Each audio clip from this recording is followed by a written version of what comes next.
জাতীয় নাগরিক পার্টি গণঅভ্যুত্থান থেকে উঠে আসা রাজনৈতিক দল। এটি একটি নির্বাচনী সমঝোতা, শুধুমাত্র প্রত্যেকের রাজনীতি করবেন। আমাদের রাজনৈতিক লাইন আলাদা, আমাদের বোঝাপড়া আলাদা। এটি একটি আসল সমঝোতা হয়েছে। রাজনৈতিক বিশ্লেষকদের মতে এনসিপি এখন অগ্নি পরীক্ষার মুখোমুখি। জামায়াতের সাথে জোটভুক্ত হলো এবং আমরা নিজ দলের মাঝে যেমনটি দেখছি যে এক ধরনের তোলপাড় চলছে। রাজনৈতিক যে বাস্তবতা এখন এনসিপি, আমি যদি বলি যে মুখোমুখি হয়েছে, সেটি কিভাবে তুলে ধরবেন? জাতীয় নাগরিক পার্টি গণঅভ্যুত্থান থেকে উঠে আসা রাজনৈতিক দল। আমরা রাজনৈতিক দলগুলো যে ধরনের চ্যালেঞ্জ মোকাবেলা করে, আমরা একই ধরনের চ্যালেঞ্জ মোকাবেলা করেছি।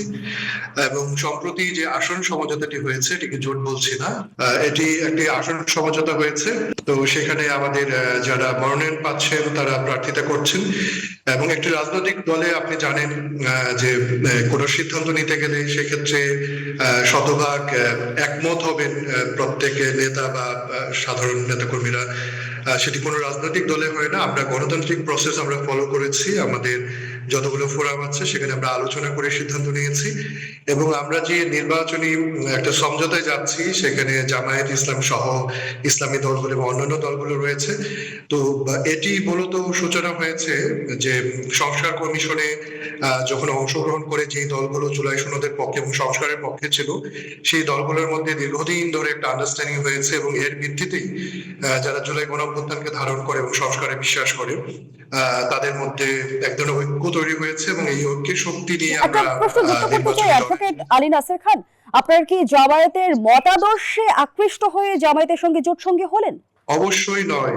এটি একটি নির্বাচনী সমঝোতা শুধুমাত্র, অথবা আমরা যে জনগণের কাছে যে ভোট চাইছি সেটির জন্য একটা স্ট্র্যাটেজি। জামাত তার নিজস্ব রাজনীতি করবেন, শুধু জামাত না, এখানে অন্যান্য রাজনৈতিক দলগুলো রয়েছে, খেলাফত মজলিস অন্যান্য রাজনৈতিক দল, প্রত্যেকের রাজনীতি করবেন। আমাদের রাজনৈতিক লাইন আলাদা, আমাদের বোঝাপড়া আলাদা। কিন্তু আমরা যেহেতু সংস্কারের পক্ষে আছি, আপনি জানেন কিছু কিছু ব্যাপারে নীতিগত সিদ্ধান্ত বা ঐক্যমত হলে পরে একটা ধরনের আন্ডারস্ট্যান্ডিং হয়। আমরা এই নির্বাচনটি করতে চাই, কিন্তু আমরা যে যার রাজনীতি করবো, আমরা একজন আরেকজনের রাজনীতি করবো না। এটা খুবই স্পষ্ট। কারণ উপমহাদেশ সহ আমাদের বাংলাদেশে বিভিন্ন সময় জাতীয় নির্বাচনগুলোতে জোট হয়েছে এবং জোটবদ্ধ রাজনৈতিক দলগুলো ক্ষমতাসীন হয়েছে এবং রাষ্ট্র পরিচালনা করেছে।